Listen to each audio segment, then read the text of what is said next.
I think people underestimate the power of cooking from scratch. And it is scary when you've never done it and you haven't had a mentor to help you.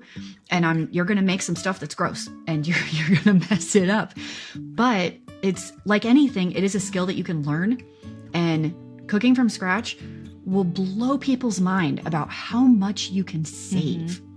Your food's going to be better. You can eat more of it without eating all those excess calories in the processed food, and your budget's going to be low. My name is Lisa, mother of 8 and creator of the blog and YouTube channel Farmhouse on Boone. Join me as I share with you my love for creating a handmade home from scratch cooking and a little mom and entrepreneur life along the way.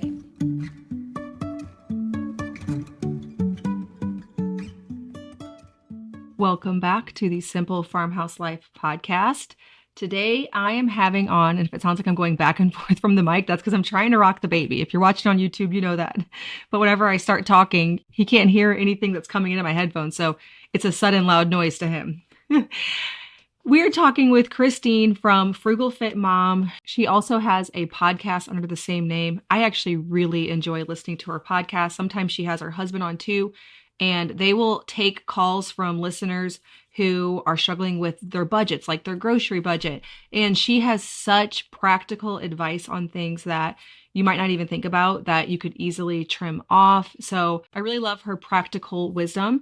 We are going to chat about all things budgets and cost of food. So not just groceries, other things too. Or maybe we're going to focus mostly on groceries. I don't know. We'll see where the conversation leads. She's all around great with frugal tips. I really enjoy listening to her. So let's dive in to chat with Christine. Christine, thank you so much for coming on. I'm actually a huge fan of your podcast. I listen to you and your husband all the time. So I'm really excited to have you on and talk about budget-friendly stuff. So let's start with introductions. Tell us about you for those who don't know you. Yeah, my name's Christine. I'm mostly over on YouTube. My channel is called Frugal Fit Mom. I do frugal living tips, saving money, and food. Cool. Food content. Yeah. And I was telling my husband today, because he always asks me who's coming on the podcast, like whenever I have a recording, who it was. And I was like, well, she does all of these budget-friendly things. Sometimes one of her listeners will call in and say, what would you do if this was your grocery budget and I can't seem to shave things off? And I told him that she's actually frugal, because so many times people tell me things that are like frugal tips. And I'm such a naturally frugal person that I'm like, oh, no, of course, I've never done that. Like, give me something I don't know, right? And that is definitely like your stuff definitely makes me think, okay, she's legit frugal. Like, these aren't just her tips she's read somewhere and tried to, give to people. Yeah, I think when people see me now, like, look at me now, they don't see all the years of struggle. They don't see all the years of nothing. Like, I was frugal out of necessity for at least the first 13 years of my marriage, at least. And my parents both grew up extremely poor. Like my mom, both of her parents were teachers. They lived deep South, like Cajun roots, think that. And super, super poor, had nothing. And then my dad's family, oh my gosh, like think blue collar workers, deep South poor. Dad worked 3 jobs. They didn't have money for clothes or anything. They had rice with every meal because it was such a great meal extender. So you have 2 people like that get married and then raise kids. So I grew up that way. And then when I got married, my husband was a teacher for the first several years of our marriage. And I don't know if you knew this, but teachers don't get paid very well. Yeah, I knew that. I don't know if you knew that. And I stayed home with the kids. As we had agreed that we were going to do. And the only way that worked was by being extremely aware of what was coming in, what we were spending, and not wasting anything. Yeah. So sometimes I feel like people go the opposite way, though. If they grew up in like a family where they felt like they wanted more, they kind of tend to grow up, get in debt, and try to live a different life. I don't know if you've experienced like that happening a lot of times. I've seen that happen with people. What happened in my parents' family is, so based on my mom's encouragement, my dad is the first and only member of his family to go to college, to kind of move away from very, very low income blue collar work. And I'm not saying anything bad about blue collar. I'm just talking about the way it was in the 60s, the 50s and 60s was very different than it is now. And Yeah, now it he almost went, pays more. yeah, A lot of things. now you can make a killer living, like as a mechanic or a plumber or an electrician or something, which is amazing. Back then it wasn't like that. And so my dad went to college, and what I think happened is he worked so hard. You know, he did night classes when I don't think he graduated until I was like 5 or 6. And he was like, I don't want that life for my family, and just chose to do it differently. And there's something I notice about people who work really hard to get a better income is that they respect the money versus maybe people who win the lottery or just make it big overnight, you know, think celebrities or stuff. It came so easy that they don't respect it. So they tend to lose it very quickly. Right. And when you work hard for it, I just think you respect it more. And that's what I witnessed. Yeah, that makes sense why you would be the way that you are. I think in my family, I didn't grow up poor or anything, or just, you know, whatever.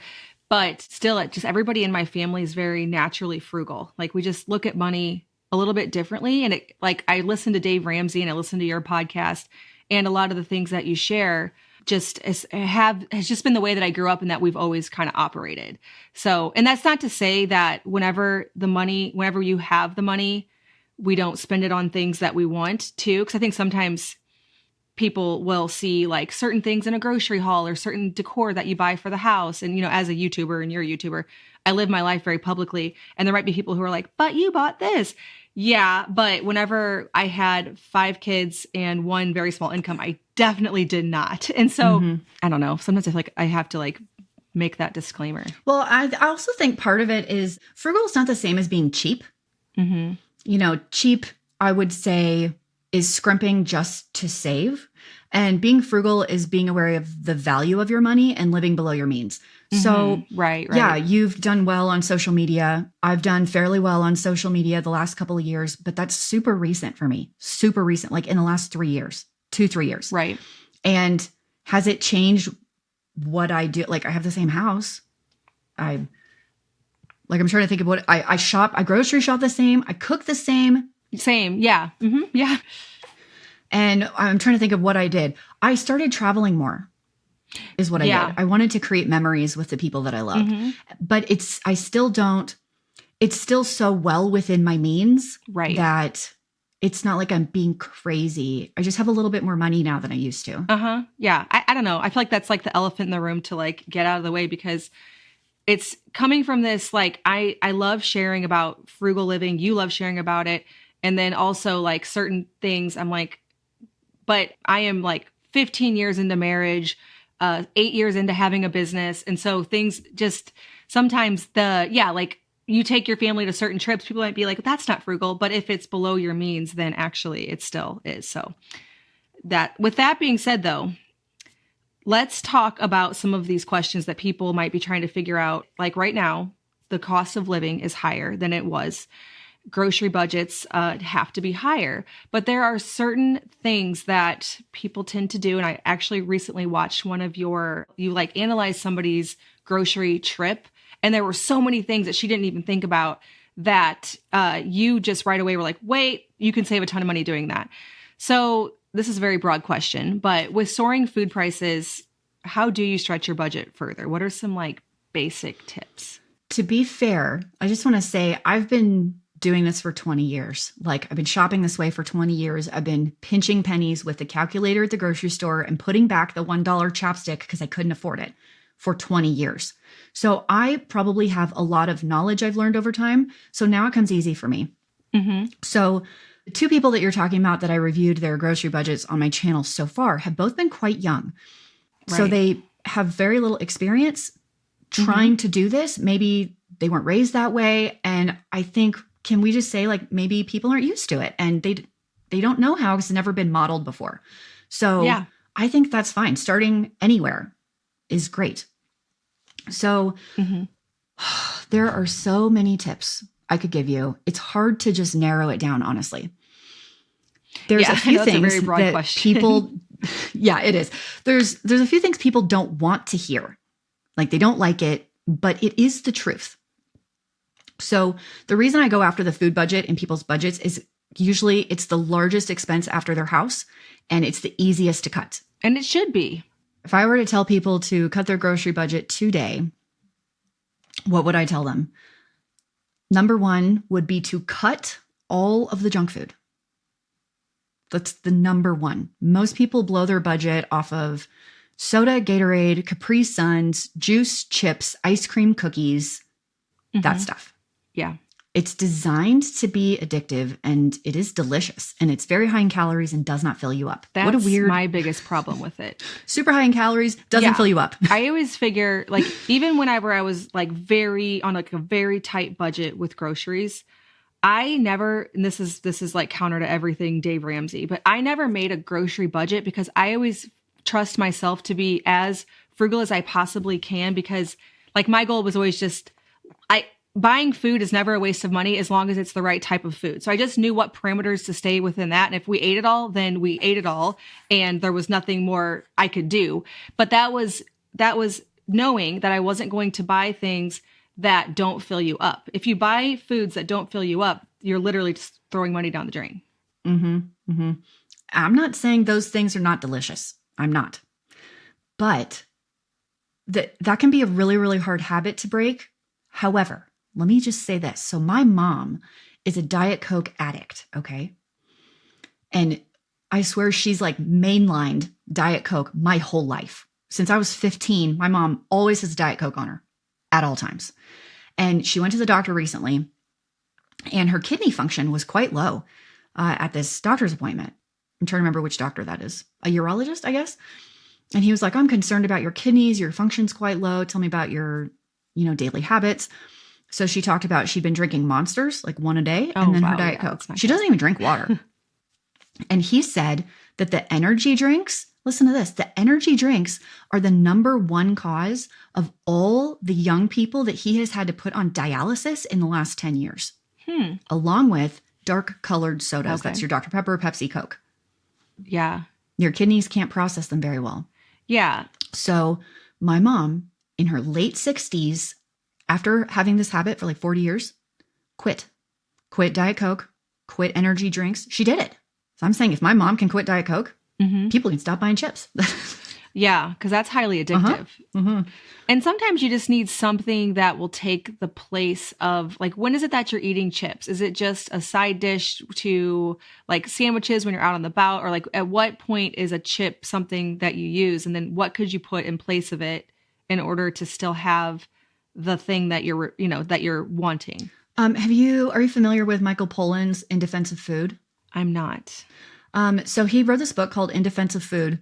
And I can't remember if he said in the book or in his documentary, I'm not quite sure which, but what he said was fascinating to me about desserts and sweets. And, we're talking chips, but it could be ice cream or pie or whatever, cookies. And he said, you can eat anything that you want as long as you make it yourself. Okay. Yeah. So if you want an apple pie, like you have a craving, you're going to make the crust from scratch. You're going to buy apples. You're going to cut them up and season them yourself and do the whole thing on your own. Because if you were willing to make everything from scratch in a junk food sense, it's so much healthier for you, and it takes so much effort that you don't just mindlessly eat these things. Yeah, absolutely. Yeah, that's totally how we live in our family. I do that without even thinking. So you can have whatever you want. You just have to make it. Yeah. Well, and that's something that we can, that's a very simple way to break it down, because we all understand that it doesn't take any fancy tools or tricks. It's just, that really simplifies the message. So, okay, making things from scratch, avoiding the junk foods, the pre-processed foods. Another thing I think I've heard you talk about is buying certain cuts of meat. So not all protein to protein, is equal as far as cost to caloric intake to what it's providing for your body. Like, how do you weigh that out? Super interesting question. And I could go down a rabbit hole because I've done a ton of studies on nutrition, took nutrition classes in college and all those things. And my mom's a dietitian. I don't know if you knew that.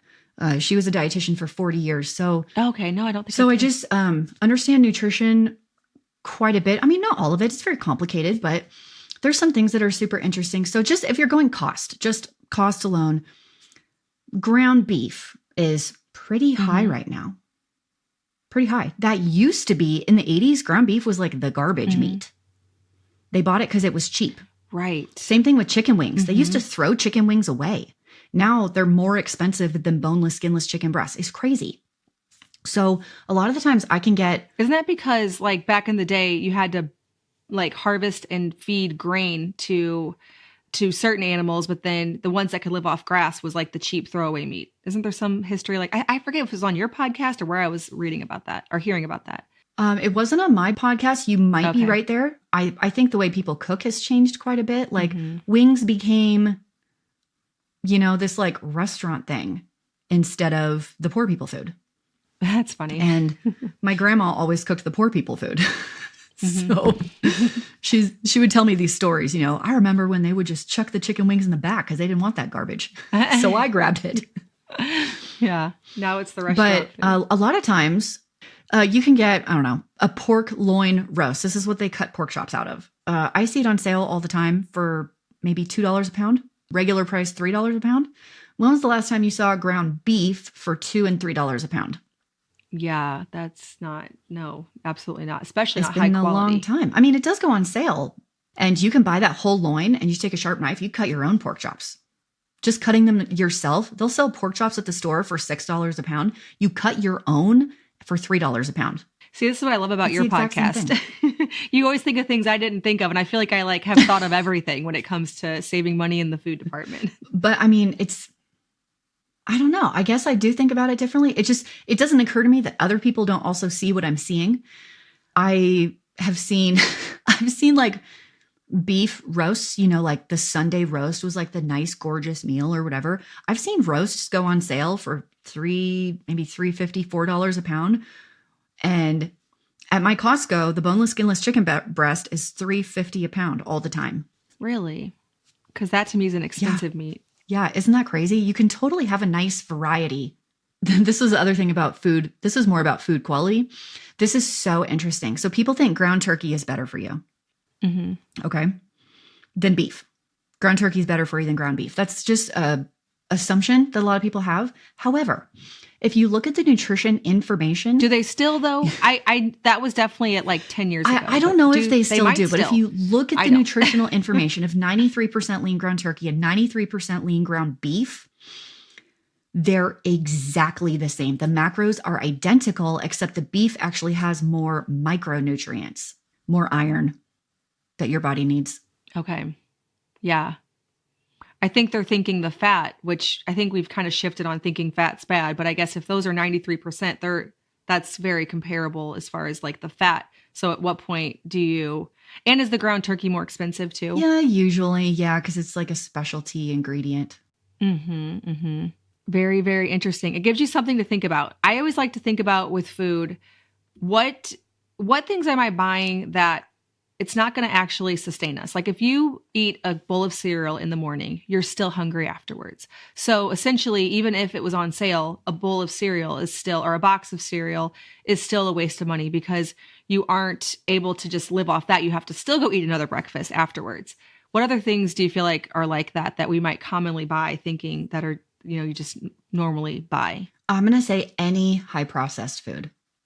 And cereal is high processed. So if you do you even know what's in a Twinkie? Like this extremely high processed. No clue. I mean, product. I'm sure some kind of flour. Yeah, some kind of maybe. I know that there's no dairy in that cream filling.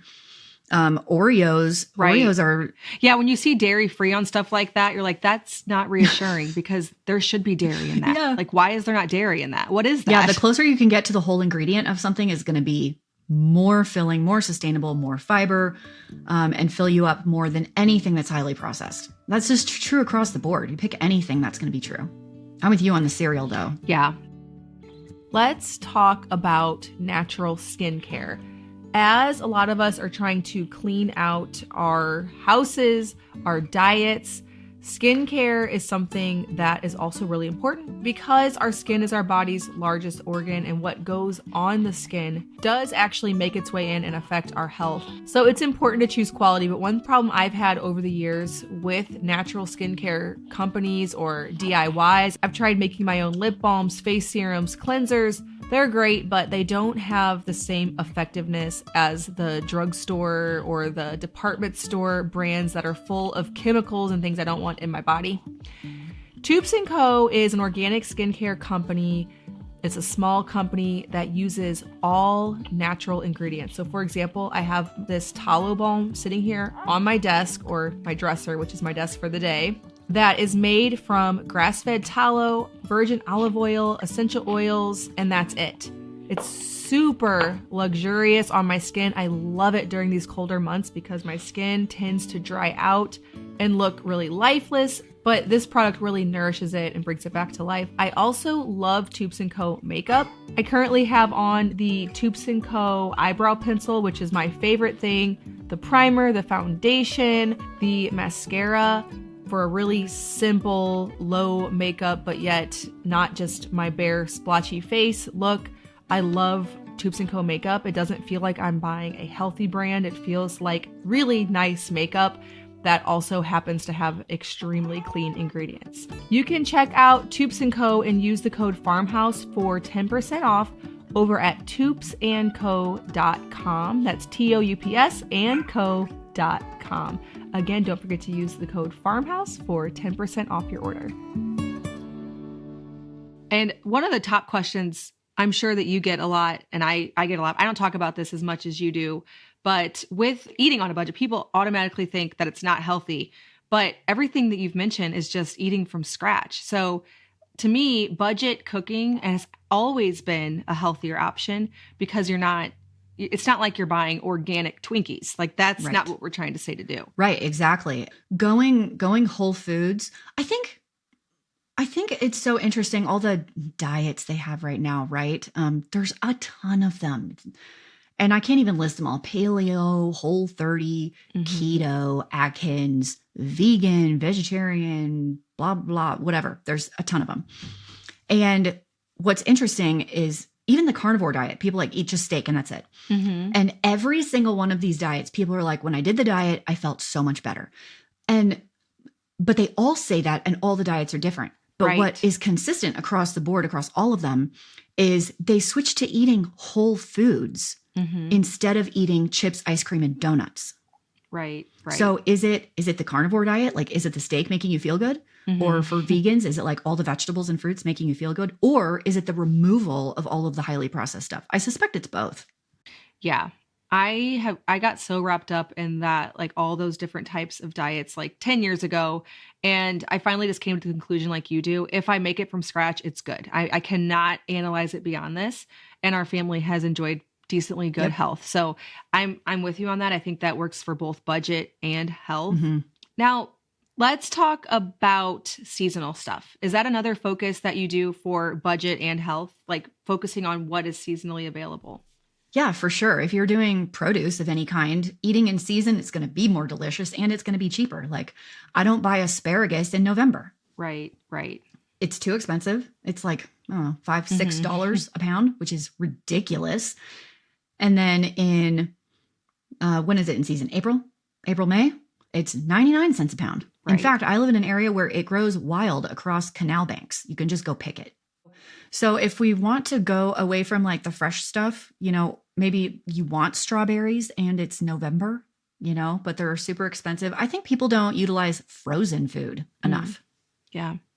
Because it stores great, frozen at peak freshness when things are out of season, it's going to be cheaper and no food waste. Right. Yeah, absolutely. My grandma, she had a good understanding of this, and she wanted to have strawberries in the middle of winter. And she said, I don't smoke, I don't drink, I've saved my money, and so I can have strawberries in winter. It just really cracked me up because she was aware of the fact that that was weird, but she felt that she had the budget to do it. Do you have something that you're like, I don't care what it costs, I'm doing this thing? I have one. I'm sure I have several actually. So like one splurge that I've done, and my husband keeps saying like, why don't you go back to making granola? But I have this certain granola that I just absolutely love. And so I'm like, yeah, I could, but it's not as good. And then also, I mean, coffee, it wouldn't matter like what it just, well, I'm sure to some extent, but it's like it could go up a lot before I wouldn't buy it. What's yours? Right. Mine is stuff to keep me warm. Okay. Because I run cold. I'm usually cold. I live in a really cold climate. We have a very long winter and an extremely short summer. And I don't care what, we have gas heat, natural gas heat. So it's pretty inexpensive, but I'm like, I don't care what it costs. I'm not keeping the thermostat at 67 and bundling up. That's dumb. Like, yeah. I can pay the extra whatever dollars. It's not even that much, maybe 50, probably less a month. I have an electric heating blanket that goes on my bed at winter. I crank that sucker on high. I don't care. I'm going to be warm. I will not be cold and miserable. Right. Yeah. I'm sure we all have some of those things, right? Like I'm actually the same with being warm. I haven't always been that way. Like when we first had our first house and we were on a very tight budget, we didn't run the AC in our house for 3 years, which thinking now, like I am such a wimp. There is no way I would do that. And we kept our thermostat. I remember, okay, we brought home our baby, and I'm sure I'm going to get judged by a lot of people for this, but we brought her home December 17th. And I remember we kept our thermostat on 60, and I am not kidding. And now I'm like, what in the world? Like, poor baby. Like, I mean, we obviously had her bundled up and everything, but like, it just seemed like the necessary thing to do. And I'm with you now. Like, I keep it whatever I want it on. Yeah, we used to be like that. We kind of had a similar story. We brought our first daughter home. We lived in Idaho at the time. Even in September, it was very cold in September, and we kept our thermostat low. We just bundled up and used blankets. And she cried all the time, all the time. So we go in for the 2-week checkup at the hospital, because she had one of those Billy blankets. So he was checking her, and they had put the baby in those warmers. You know what I'm talking about? Mm-hmm. Those baby warmers, they have that warm light. And I just watched her like fold out and relax. Oh. And I had this epiphany. Oh my gosh, she's been cold. Yeah. That's why she's crying. So like we turned up the thermostat, bundled her up more, and she was a great baby after that. That was it. She was just cold. But I mean, that was it. Yeah. She was just cold. I'm like you though. I wanted to stay home with the baby no matter what. And this is one of those like very controversial topics because you know, you're on the internet, you understand. But I would rather live without AC, do a lot of things in order. And there was more than that, obviously. That's like nickels and dimes when it comes to raising a family, the AC part. Like there's housing, and that could be really pricey. And we did really have the blessing of, we got married in late 2007. So we bought our first house in 2008. And I realized that's just kind of luck. Like it's not like, you know, if you have to. Out. I know. I understand that. And then we bought our second house in 2019. So again, however, now in fairness, I know, but we did sell our house in 2019 also to buy the other one. But still, yes, both times I bought my house was like prime, couldn't have been better. And I understand that. And so I don't know what exactly we would have done if we would have got married in 2005 and had to buy in 2006. We probably would have rented. I don't know. I don't know what we would have done. But we did the very frugal things, like to the point of some of our family members being like, what are you doing? Just because I wanted to stay home, you know? You know, I'm a little jealous of your housing timing because we were the opposite. Yeah. We bought our first house in 2006 and never recovered. And so what we learned from that experience is that real estate is not always a good investment. We were burned very badly on that first house. Yeah. Yeah. Very bad. The good news is we bought this house we're in now in 2014. Okay. So this house has like more than doubled in value.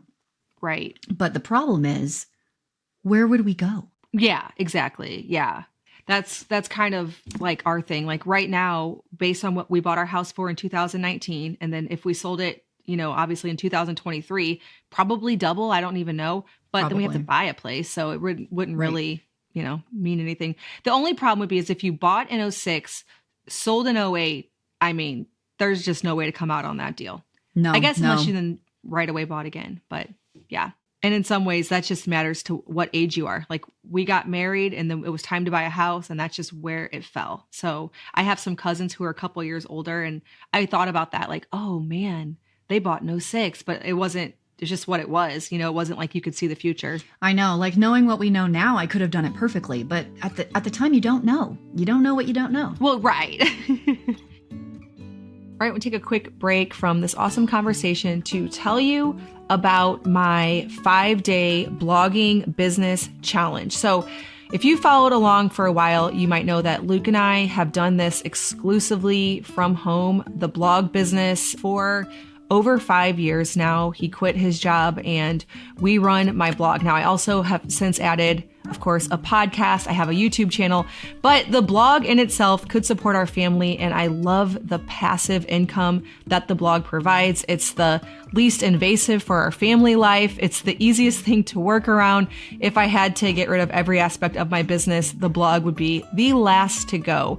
I love to help students learn how to do this for their own families, for their own idea, their own business, with my 5-day blog challenge. So this is 5 days to narrow down your niche, craft your brand, and come up with a content plan for a successful blogging business. Blogging is one of those things that people think is dead, and I'm here to tell you that it is the most profitable part of my business, so it is so not dead. But the reason B, they think that is because there's a strategy to it. It's not just a journal anymore. That kind of content's reserved for Instagram, for YouTube. It's different, but as big of an opportunity as ever. So if you are interested in figuring out, or you're just curious, it's totally free, about blogging, you can join my challenge by heading to bit.ly/5-day blog challenge. That's bit.ly/5 day blog challenge. It's case sensitive, so all lowercase. All right. Hope that is helpful for you.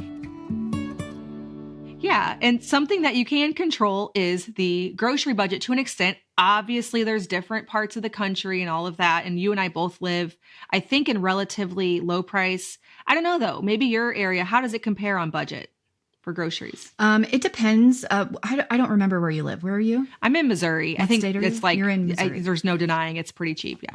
Yeah. Usually most Midwest is pretty inexpensive. Idaho used to be very inexpensive. I still think our property taxes are quite low, but we've had a ton of West Coasters move I've heard in. this. So here are the two housing categories. Are you ready for this? You have your I'm paying in cash $1.5 million houses. Mm.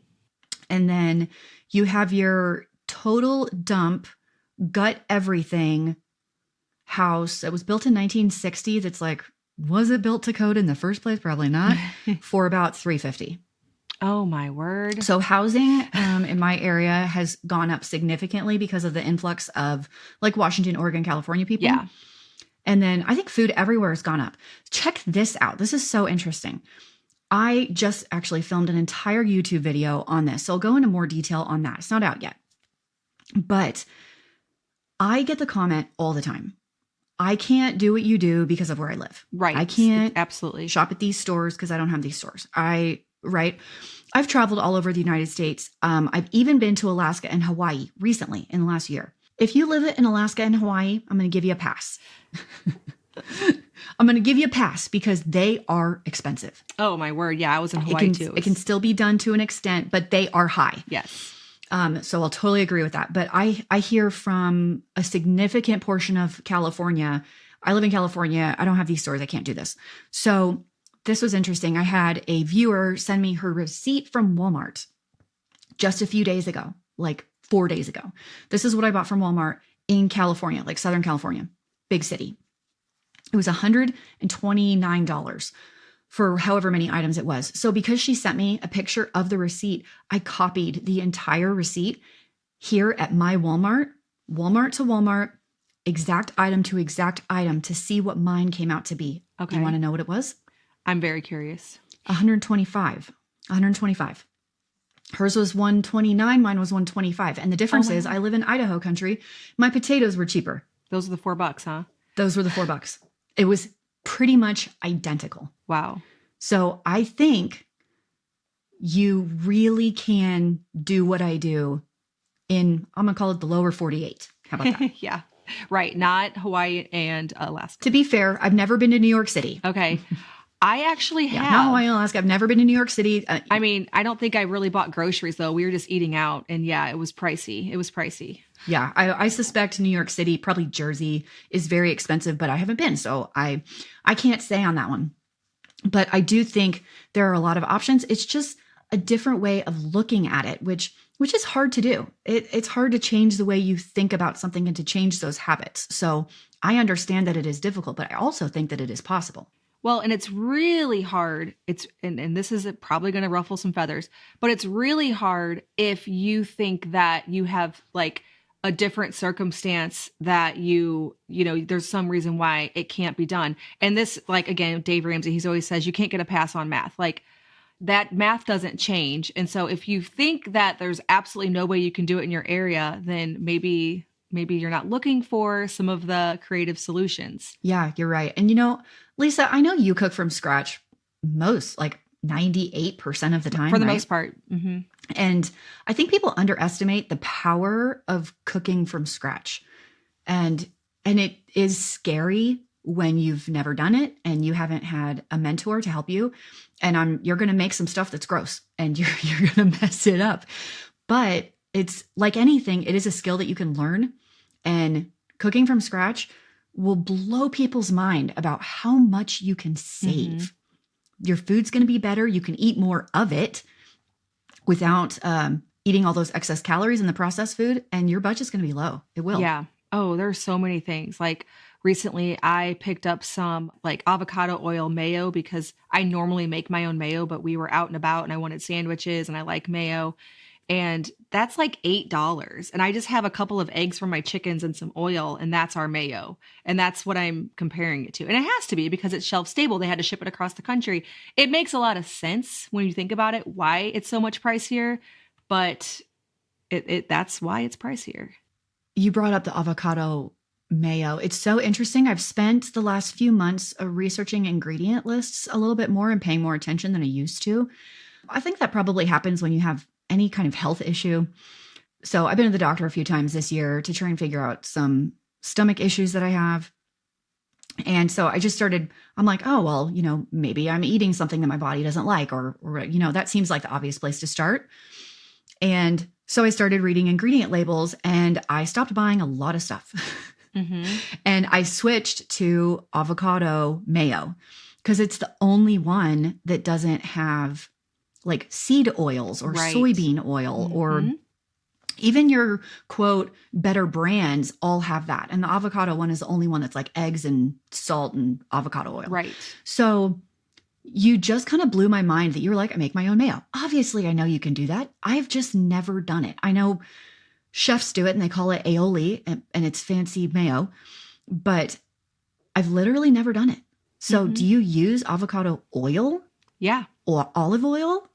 Yeah, you can do both. How long does it last? The olive oil one ends up tasting very strong. I mean, you can imagine like if you think about like mm-hmm. the taste of olive oil versus mm-hmm. the taste of avocado oil, it's more of a neutral oil. So as far as it lasting, I have actually found a way to make it last longer by adding in a little bit of something fermented, like either a little bit of yogurt whey or sauerkraut juice. Because it has raw eggs in it, it doesn't last super long. But here's what it is. You put an egg in a jar, a little bit of lemon juice, a little bit of salt, add about a cup of oil on top, and then just use an immersion blender. It comes together in no time at all. If you want to like use half on sandwiches or whatever you're doing, and then half mixed with a little bit of honey and mustard, and make a honey mustard. It's so good in that.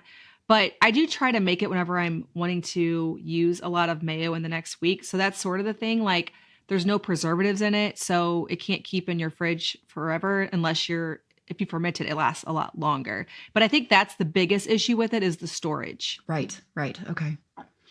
I'm so fascinated right now. I feel like I need to go make mayo because just like you said, the avocado mayo, I've been finding it at my discount store, which I am fortunate enough to have, so I can get really high quality products for very inexpensive. So I've been buying the Primal Kitchen avocado oil mayo.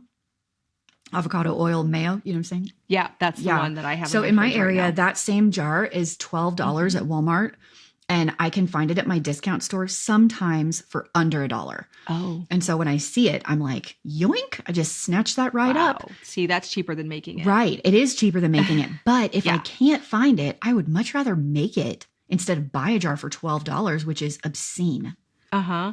Now, what about things like Thrive Market and Azure Standard? Does that in a way level the playing field, or are the prices, I mean, this is a dumb question, but like the prices are the same, right? Like no matter where you are, if you log in, you get that price. Or am I wrong about that? No, you're right about that because the price is the same across the board for whoever orders it. I just did a video on my YouTube channel comparing Thrive Market to Misfits Market and then like buying the same items at Walmart. Mm-hmm. Thrive Market, I think, has amazing sales, and they will price match item to item based on anywhere else that you find it. Like they send me emails all the time that's like 40% off, blah, blah, blah. So if you really are looking for specialty diet items, I think they're a winner. I've been buying my jam from them because I haven't made jam in a while. I used to make all my own homemade jam, like jams and jellies. I just have gotten away from it in the last year. So I'm trying to buy like a higher quality jam. I want pectin, fruit, and sugar. That's it. Yep. None of this high fructose corn syrup, none of these preservatives. I don't want any of that stuff. So those are hard to find and they're expensive. So I've been getting those on Thrive Market. They have some things that are great prices, but you really have to search, probably just like anywhere. Right. As your standard, I just did an order. I just wanted to see if it was like worth it. And I haven't broken down all the prices yet, although I did go pick up my order. Everything that I got is like the organic and the, higher quality, I guess. But I can't tell you today if they're cheaper than buying organic at Walmart. I can't tell you that because I haven't mathed it yet. I don't suspect so. And I know you can buy all those organic products at a Costco. Right. And see, that's something I've only done just a few times. We don't have a Costco right in our area. I have to drive for it. And I am not like you are very good about working all the numbers. And that's such a value that you provide to your listeners and to your viewers, because I kind of like wherever I am is where I'm buying the groceries. So like if it's really easy to quickly get on the Walmart app and I can get it delivered to my house today, which I know you guys just talked about all of that. And you're like crazy things people spend money on. I am totally one of those people that pays for the deliveries. No, I love Walmart delivery. I'm not saying that's bad. The Instacart, right? Was the Instacart's expensive. I didn't know that. Like I do that too. Like I'm kind of one of those people, like if I'm in Costco, that's where I'm stocking up. If I'm at the Azure order, that's where I'm stocking up. If I've got Thrive Market, like I buy from all of these places. I don't compare and like figure out where to buy my organic ketchup. I just kind of like get it wherever I currently am shopping. And I do all of those places. So I like that for the very, somebody's on a very tight budget, the way that you will break things down, try things out, and then explain it to people in a simple way is really helpful. Because like you did with Instacart, I literally never even noticed that it was more expensive. I only knew because I want to try everything. So when I talk about them, I can talk about it with experience and knowledge without just guessing. I think facts are more important than like, right. Well, I think it's the same. I want to know for sure. So well, yeah, absolutely. I try all of these things before I talk about them. So I know what it is. And when I tried the Instacart, I was like, wow, it's a lot. Yeah. But you guys, you were talking about, and your husband was saying, or I think both of you were saying that it could make sense in certain seasons of life and for certain people based on like other things you have going on. You're like, I am not there. And I'm like, maybe that's because, like you're so conscious of like each thing with the grocery budget that you just can't do it. Like, whenever you see that difference in price.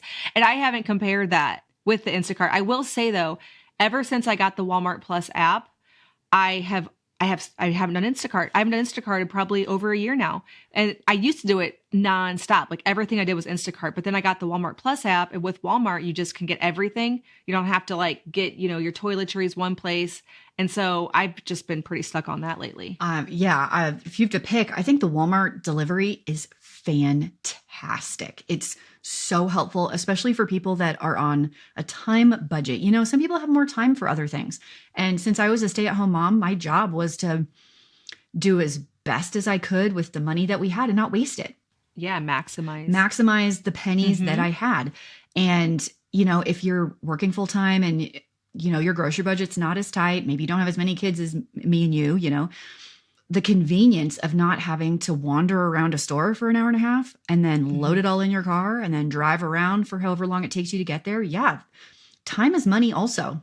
So if your time is better spent, like working a few more hours and making the money, and you tip the driver $15, whatevs. Right. And that's what people have to remember. I say that a lot, but like you can't compare every situation. So for me, 15 years ago, paying that extra $15 to tip the driver would not have made sense. Now I have this home business. I sit here, do this podcast. That actually pays more than the amount of time it would take me to go to the store, get all the groceries, come back. So it might not make sense for you, but it definitely does for me. And that's why you just have to like run it for your own situation. Right. Yeah, for sure. So much good information. Tell everybody where they can find you and get so much more. Again, I'm a listener of your podcast. Like, it's entertaining because you, especially like your YouTube videos, you edit in such a fun way that you take like a concept that might otherwise be boring and make it really fun. But then your podcast, when you chat with your husband, you guys break down budgets. I don't know why, like, I feel like I'm already pretty good at this stuff and I just find it so entertaining. So tell us where best to find you. Yeah, sure. I am on YouTube mostly at Frugal Fit Mom. I also have the podcast, Frugal Fit Mom Podcast. You can listen anywhere you listen to podcasts. I also have a video version on YouTube if you'd rather watch video. Just upgraded my mic, so the audio should be quite a bit better now. I'm very excited about that. I also have a website with a bunch of recipes on it for free. It's frugalfitmom.com. There are a few mini e-cookbooks there if you want to shop those. They're a few dollars.